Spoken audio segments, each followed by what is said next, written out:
beige, bien, vous le savez, je vais essayer d'aller relativement vite. C'est un code qui ramène à la pulsion de vie, qui ramène à l'instinct, qui ramène au corps, corps physique, code beige, corps physique, et à la possibilité physique de mourir. Donc là, code beige, on rigole pas. Là, la structure égotique a clairement peur de mourir. Il y a la pulsion de mort, la peur de mourir, la peur pour l'identité égotique, pour son jeu JE, eh bien, de disparaître. De disparaître et que la biologie du vivant s'arrête, s'éteigne et que je meure. Alors, eh bien, les gens qui sont en train de traverser la Covid à travers le prisme d'un grand code beige sont des gens qui ont énormément de choses à régler à cet endroit-là. C'est pour ça que la Covid est une opportunité de changement, parce qu'elle va amener la nécessité à tout le monde de se reconfronter à ce code beige et de voir où il en est. Alors, qu'est-ce qu'il va y avoir à l'intérieur de ce code beige? Eh bien, il va y avoir toutes les mémoires que l'on porte à l'intérieur de nous, dans notre clan, dans notre histoire, alors individuelle, les moments où j'ai failli mourir. Il y a des gens qui ont eu des histoires violentes, où il y a eu des dimensions de devoir survivre coûte que coûte, d'avoir manqué de quoi manger, de quoi survivre, se retrouver à la rue, être battu, être violenté, avoir envie de mourir et avoir fait des tentatives de suicide, être rempli de peur, d'angoisse, de terreur, de phobie, de tout ce qui va nous mettre en branle et qui va nous angoisser et nous faire croire qu'à un moment donné, notre aventure terrestre du jeu incarné peut s'arrêter. Et ça, c'est hyper important de le prendre en compte parce que quand on est dans un code beige, on n'est plus du tout dans la rationalisation, l'intelligence ou l'intuition. Hein. On est dans l'instinct de survie. Et ça va être hyper important. Il y a des gens en ce moment qui sont dans des grands codes beige parce qu'ils sont dans de la survie pure. Je pense à ceux qui se retrouvent à la rue. Je pense à tous les restos, à tous les patrons qui se retrouvent à devoir mettre le verrou, enfin pas le verrou, mais la clé sous la porte, pardon, ou qui se sont endettés avec des prêts de l'État sans savoir comment ils vont faire pour le rembourser, avec des dates qui ont été sans cesse repoussées, avec des gens qui perdent des millions et des milliers d'euros chaque jour parce qu'on leur interdit d'ouvrir, de travailler, de mettre en place des systèmes de gestes barrières ou autres, ou en tout cas, eh bien, des gens qui vont se retrouver dans cette survie-là. Il y a aussi tous les gens qu'on dit potentiellement à risque et donc qui vont être dans des niveaux, soit avec des systèmes immunitaires faibles, soit avec des caractéristiques qui pourraient les mettre en danger, comme asthmatiques, en surpoids, âgés, et qui vont du coup, eux, eh bien, vivre le prisme de la Covid d'une manière très particulière et qui vont se retrouver eh bien, face à leur grande peur, la peur de mourir, la peur de la maladie, la peur de souffrir, pardon, la peur peut-être même de se retrouver aux urgences et qu'on ne leur donne pas de quoi être appareillé pour survivre ou qu'on ne leur donne pas la médication parce qu'il n'y en a pas assez pour tout le monde. La peur peut-être même de ne pas avoir le vaccin parce qu'il n'y en a pas assez et que j'ai peur que si je n'ai pas ce vaccin, eh bien moi, je meurs. Bref, il va y avoir vraiment un rapport à cet endroit-là qui va être une opportunité de changement pour ces gens d'aller s'occuper de traiter toutes les mémoires de mort qu'il peut y avoir à l'intérieur d'eux, toutes les mémoires de peur en lien avec la mort physique, la maladie en lien avec l'isolement, puisque je vais en parler aussi, mais effectivement, toute la dimension de l'isolement, mais on va plutôt le voir dans un code mauve et qui ramènerait dans une chute de la spirale jusqu'en beige. Mais je pense aussi à toutes ces vagues de suicides. Euh, alors, on parle beaucoup des suicides des étudiants, et là, ça nous touche forcément parce que c'est des jeunes, et que effectivement, moi, à l'âge que j'ai, je suis content d'avoir vécu ma vie étudiante telle que je l'ai vécue, et qu'aujourd'hui, les jeunes entre 18 et 25 ans qui sont étudiants, c'est complètement, c'est la merde, c'est galère. J'en vois plein qui ont loué un appart et qui n'arrivent pas à le payer ou qui le payent alors qu'ils n'y sont pas parce qu'ils sont chez leurs parents mais qu'ils ne peuvent pas le rendre et qui se retrouvent du coup dans des entêtements. On a vu aussi des fils et des fils de centaines de mètres de long de ces étudiants qui viennent demander au Resto du Cœur ou qui viennent chercher à manger parce qu'ils ont pas d'argent, parce qu'ils faisaient des petits boulots qu'ils peuvent plus faire, parce qu'il y a un moment, l'économie mondiale et française, on va dire, si je ne parle que de la France, eh bien, et tourne au ralenti, où les employeurs ont peur aussi de voir leur société mourir, ont peur d'employer, ont peur de se retrouver à embaucher des gens pour finalement les mettre en chômage partiel et que ça leur coûte de l'argent. Bref, on est dans des grands codes beige de survie coûte que coûte. Chacun y trouve ses solutions. Et puis, eh bien, certains vont du coup se suicider. Vous savez, le suicide en thérapie, c'est un peu comme le nirvana, mais dans l'autre sens. C'est-à-dire, vous savez, le nirvana, on cherche d'une certaine manière à atteindre un état de transcendance où on va concentrer toute son énergie au nom d'une forme de reconnexion à la source, et on atteint le nirvana pour certains. Le suicide, c'est le fait d'aller concentrer toute son énergie de vie pour la retourner contre soi et se tuer et éliminer toutes les souffrances. Les gens qui se suicident ont besoin d'aller déployer une énergie incroyable. Ils se coupent d'ailleurs de tout ce qu'il y a autour d'eux pour avoir cette énergie suffisante pour mettre fin à leur jour, parce que c'est tout sauf quelque chose de naturel et le corps, lui, est biologiquement programmé pour survivre à tout prix. Et bien là, il y a une concentration d'énergie de vie pour mourir et mettre fin aux souffrances. Et donc, quand on en est là, c'est que vraiment, il y a un problème. Et malheureusement, je suis désolé de le dire, mais quand on regarde les faits, quand on regarde le taux de létalité de la Covid, quand on regarde les chiffres, non pas forcément ceux qu'on a officiellement, mais ceux qu'on peut trouver à travers d'autres sources d'informations, est très pertinente, hein. Je pourrais même en mettre quelques liens, si vous voulez, de gens qui ont pris le temps d'étudier chaque chiffre, de regarder, d'aller à l'INSEE, de faire des choses très scientifiques, très, très précises, très pointilleuses et très pertinentes. Eh bien, le taux de létalité du Covid est faible. Il est très faible. Il a même été montré qu'il était plus faible que celui de la grippe de 2017 que nous avons vécu, qui était elle aussi épidémique. Euh, et tous les enjeux qu'il peut y avoir autour de la Covid et qui n'ont pas du tout eu lieu autour de la grippe 2017, alors que pour le coup, il y a eu plus de morts, posent question. Mais c'est quand même super intéressant parce que justement, eh bien, finalement, c'est comme si on était devant une illusion de la mort. Je le dis à Essian, je sais très bien ce que je dis. Je fais la différence entre la Covid et Ebola, la peste noire, le choléra, toutes ces maladies qui, si elles étaient là, feraient qu'on serait tous chez nous et en train de se planquer grave. On ne s'amuserait même pas à aller dans le métro, je ne sais pas où, hein. Là, j'essaie de montrer que, effectivement, la Covid tue, il y a eu des morts, c'est une maladie, ce n'est pas qu'une grippounette, on est d'accord, et elle existe aussi pour ceux qui en douteraient, mais elle n'est pas si grave que ce qu'on cherche à nous montrer, puisque dans les faits, dans les chiffres et dans son taux de létalité, et donc sur l'échelle des maladies, elle ne fait pas partie des maladies comme Ebola. Et donc, j'insiste. J'insiste parce que du coup, eh bien, ça va être intéressant puisque ça va permettre aux thérapeutes ou aux gens de pouvoir aller voir où ils en sont avec leur rapport à la mort, avec leur rapport à la maladie, avec le rapport au fait de souffrir, au fait de pouvoir se retrouver seul avec un virus à l'intérieur d'eux et d'aller voir où ils en sont avec ça. Et moi qui travaille en consultation à cet endroit-là, eh bien, je remarque que les gens me disent souvent, certes, qu'ils ont peur de la Covid, mais tout le travail qu'on va pouvoir faire en accompagnement thérapeutique va faire remonter tous leurs gros dossiers de mort, de peur, qui sont clairement à d'autres endroits qu'à celle de la Covid. Donc, merci la Covid pour ça, puisque, eh bien, elle est une opportunité de changement pour que les gens aillent voir leurs peurs les plus profondes, qu'elles retournent dans leur code beige, dans leurs racines, en espérant justement qu'elles fassent ce travail-là plutôt que de se retrouver dans des chocs post-traumatiques ou dans des traumas, hein. On parle de trauma du Covid, hein.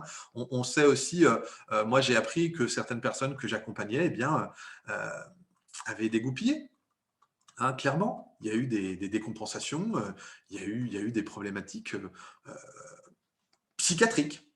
Des gens qui vont être tellement ensevelis ou tellement submergés par la peur qu'ils vont eh bien, se déconnecter de la réalité par excès de peur. C'est insupportable. Ils rentrent dans un déni et à un moment, eh bien, ils peuvent rentrer dans des registres psychotiques parce que eh bien, certains ou certaines n'en reviennent pas.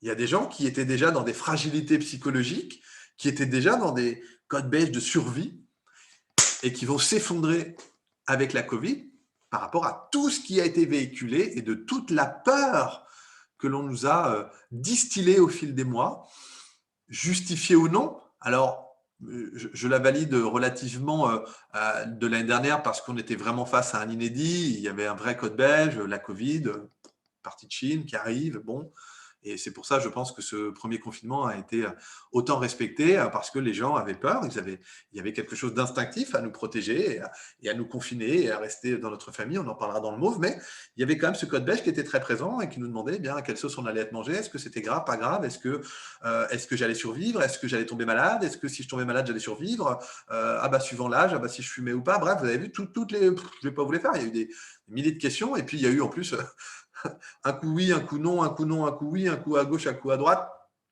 Et puis à un moment, bon, au final, on ne sait plus trop. En tout cas, on sait suffisamment au niveau de son taux de létalité, au niveau des chiffres de la mortalité, et puis au niveau du fait aussi qu'au-delà de la peur de la mort physique, il y a énormément d'enjeux sur l'effondrement de la structure économique ou sur l'effondrement de certaines entreprises, sociétés, restaurants, bars, cinémas, boîtes de nuit ou tout ce que vous voulez, qui pourraient amener eh bien, des grands codes beige aux humains qui dirigent ça et qui pourraient les retrouver à se faire suicider ou s'endetter ou de se retrouver à la rue ou de se retrouver au resto du cœur. Et ça, c'est aussi un vrai code beige.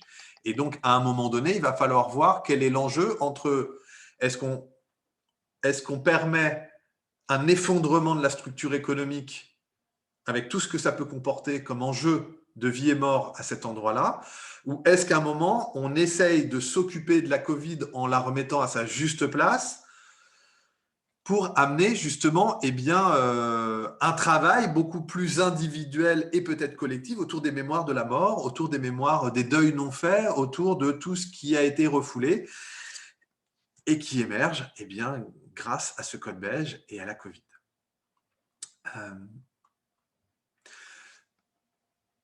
Je voulais aussi parler de la télévision et de la radio. Mais juste pour montrer que dans ce code beige, eh bien, il y a quelque chose qui ne va pas. Il y a quelque chose qui ne va pas parce que nous sommes fondamentalement code beige et vous savez, l'humain est programmé pour survivre et donc pour trouver des solutions à cet endroit-là. Et moi, quand je vois des images à répétition d'hôpitaux, de gens en réanimation, dans des comas, quand je vois toutes les images traumatisantes autour de la Covid, et parfois même d'en revoir aujourd'hui qui sont de mars dernier ou qui viennent d'un autre pays d'il y a 3 mois, et que finalement on nous remet ça en boucle tout le temps, eh bien, d'une certaine manière, quand je vois ça, je vois ce qui se passe pour un syndrome post-traumatique. Vous savez, quand une information amène un trauma, elle ne peut pas être intégrée normalement par le cerveau. Et il y a ce qu'on appelle une rupture de l'influx nerveux qui fait que eh bien, le souvenir ou l'information elle est éclatée, éparpillée dans différents recoins, schématiquement, du cerveau. Et elle va revenir généralement de manière, justement, petit à petit, par bribes, par morceaux et par information. Et souvent, à des moments où, justement, la structure est suffisamment solide pour récupérer ces informations-là. Eh bien, je trouve qu'il y a quelque chose d'anormal dans le fait qu'on replonge les gens régulièrement dans des images qui viennent les ramener dans ce code beige et qui viennent justement nourrir le trauma ou nourrir le syndrome du choc traumatique qu'on a pu vivre au mois de mars. Eh bien, il y a quelque chose qui n'est pas clair à cet endroit-là. Parce que si vous dites à quelqu'un que mais non, tout va bien, vous allez voir, ça va bien se passer, le taux de létalité est faible, nanana, et que dans le même temps, vous lui dites ou vous lui montrez des images, ou vous lui mettez des chiffres de morts et de trucs et d'images et de gens qui sont sous respirateur, etc., eh bien, la personne ne va retenir que les images qui lui font peur. Pourquoi? Parce que justement, dans son instinct et dans la dimension archaïque de l'être humain, eh bien, on ne retient que ce qui risque d'arriver pour pouvoir, en se projetant dans le pire, trouver des solutions de survie. Et donc, il y a pour moi quelque chose qui n'est pas éthique de la part des médias, qui, au-delà de la dimension de vouloir informer et d'informer de manière normalement subjective et non soumis à des conflits d'intérêts, c'est-à-dire de manière objective et désintéressée, qui sont normalement les lois d'éthique du journaliste, eh bien là, on n'est pas du tout là-dedans. Alors là, on y va à renfort d'images, de chocs, tout tourne autour de la Covid comme si le monde avait cessé de se tourner, même si j'entends les enjeux qu'il peut y avoir humanitairement parlant, ou mondialement parlant. Voilà, il y a quelque chose qui ne va pas. C'est comme si, je ne sais pas, on avait quelqu'un qui revenait de guerre et que tous les jours, on lui remontrait des images à la télé de la guerre de laquelle il revient. Bah, si se passait un vrai truc comme ça, vous diriez aux gens qui le mettent devant la télé, mais vous êtes dégueulasse ou quoi? Non mais, vous êtes con quoi? Donc lui, il revient de guerre et puis vous lui mettez tous les jours, allez, 3 fois 30 minutes, pour être gentil, parce qu'il y a des chaînes en continu maintenant, 3 fois 30 minutes de guerre. D'accord. Oui, je pense qu'il va guérir et qu'il va pouvoir permettre à son corps de descendre ses niveaux d'adrénaline et de cortisol, je pense. Bref, vous voyez bien, c'est complètement stupide. On va justement sécuriser. On va amener une pacification, un enveloppement. On vient amener une sécurité émotionnelle pour permettre de guérir du trauma. Eh bien là, ce n'est pas ce qu'on fait. Et donc ça me pose question. Et ça ne fait pas de moi un complotiste, et ça ne fait pas de moi quelqu'un qui dit n'importe quoi. De se nourrir d'images de peur toute la journée, et d'offrir ces images de peur toute la journée, il y a quelque chose qui n'est pas OK. Il y a quelque chose qui n'est pas sain, c'est malsain. Et c'est pour ça qu'il est important de prendre du recul, de couper vos télévisions et d'aller respirer, d'aller vivre en fait. Parce que je tenais quand même à vous donner une information un petit peu exclusive. Je ne sais pas si je peux le faire parce que peut-être que vous allez apprendre quelque chose, mais nous allons tous mourir. Un jour ou l'autre, chacun d'entre nous allons mourir. La vie est une histoire qui se termine mal, pour le héros. Et donc, nous devons être capables de sortir du tabou de la mort. On cache nos morts en France. On les cache dans des mouroirs, on les cache dans des EHPAD, on les cache dans des maisons. Allez discuter avec les gens qui travaillent en EHPAD, allez discuter avec les infirmières libérales qui font les soins sur ces gens qui sont en fin de vie. On ne veut pas les voir. On ne veut pas avoir la mort en France. Comme si la mort, avec la modernité, disparaissait, n'existait plus. Les gens veulent garder un corps comme s'ils avaient 20 ans, alors qu'ils en ont 50, 60, 70 ans. Alors, s'ils font du sport et qu'ils s'apprêtent, oui, super, mais ils vont mourir. Alors, je ne dis pas que du coup, on s'en fout, il faut mourir de la Covid, c'est super. Hein, mais je dis juste, arrêtons de ne pas vouloir voir ça et de comprendre que la mort est une étape et qu'elle fait partie de la vie et qu'il va falloir, au contraire, croquer la vie à pleines dents avant de mourir. Et puis, si c'est du Covid, si c'est du Covid. Et puis, si à un moment vous faites renverser par un bus ou que vous avez un cancer, les gens ont peur du Covid, ils continuent à fumer. OK. Les gens ont peur du Covid, ils bouffent au McDo 10 fois par semaine. OK. Alors, je ne dis pas que tout le monde est ça, je généralise pour que ça soit compris. Mais on a plein d'attitudes hyper malsaines, anti-santé. Et en même temps, au niveau du Covid, là, je ne sais pas, il se passe un truc. Voilà. Si on pouvait vivre dans des combinaisons stériles, on le ferait. Le masque, bon, je ne parlerai pas. Mais bon, scientifiquement parlant, à part le FFP2, changer tous les 4 heures, bon. Nouvelle norme, j'en parlerai plutôt dans le code bleu. Mais bon. En tout cas, si vous êtes vraiment dans cette Covid en lien avec le code beige, eh bien, allez vous occuper. Allez vous occuper de vos peurs profondes, de vos peurs de l'enfance, peut-être des chocs traumatiques que vous avez vécu enfant ou ado.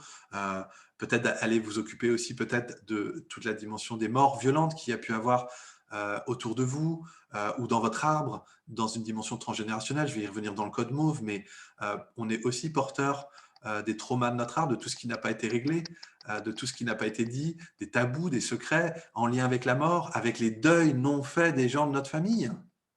Putain, mais si les deuils de la famille ne sont pas faits, mais c'est évident qu'on est en mode beige mauve dans une spirale dynamique. Alors, c'est ni bien ni mal, mais il faut au moins se donner les moyens de sortir de ce truc-là et d'aller s'en occuper.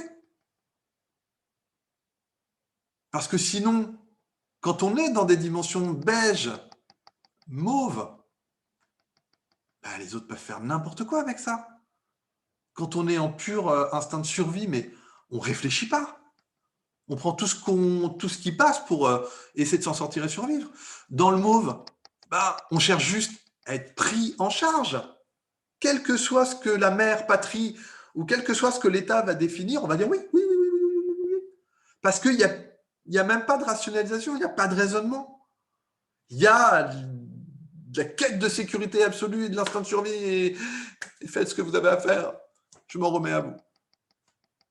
Bah, alors oui, pour vous, mais n'obligez pas les autres. Bon, je n'irai pas plus loin sur cet endroit-là qui me paraît un petit peu glissant, genre j'ai mis une banane et je sens que je vais me la prendre. Allons voir un petit peu le code mauve, justement.